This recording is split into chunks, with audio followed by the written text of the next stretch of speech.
And I that brings up another good point. Um, I think that's why scouting is so important, um, as far as getting out there and seeing where the movement is, Mhm. because you've got to go where the deer are, not where you want to be.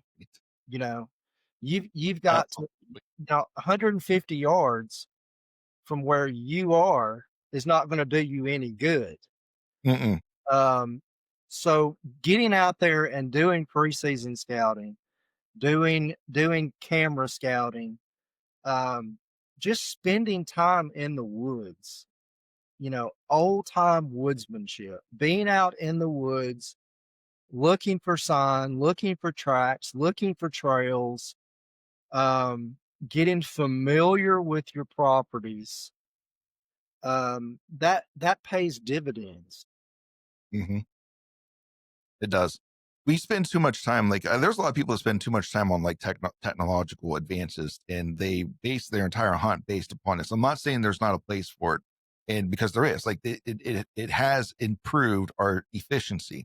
However, a lot of times we have focused too much on that, and we've lost that woodsmanship you just talked about, because it's very easy for any deer. Like, I've got a camera that's in a great spot, but every time I go check it, there's not deer there, and you believe in your mind that, well, there's no deer there, so you won't hunt there, or there's no animals here, whatever you're hunting, right? There's no animals here. But in fact, they're just not going past that camera or That's the the car. camera. You know, Exactly. they're there. If you're not there to see, if you're not there picking up on trails that they're on or that they're using, or how they shift, how their patterns shift throughout the season, you know, I've left cameras out in the woods, and sometimes it was by accident.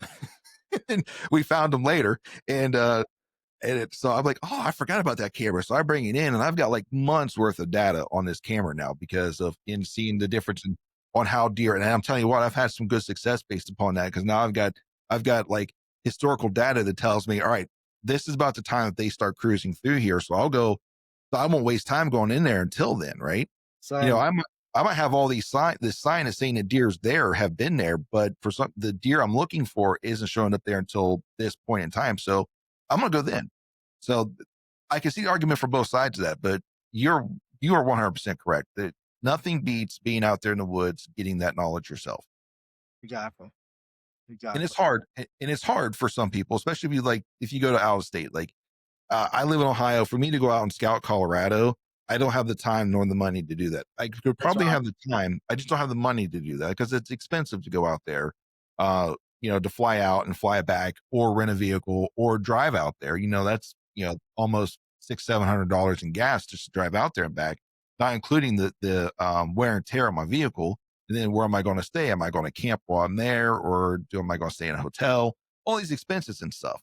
Right. Where just so I understand that aspect of it, where it's hard to get out there, where digital scouting becomes a good tool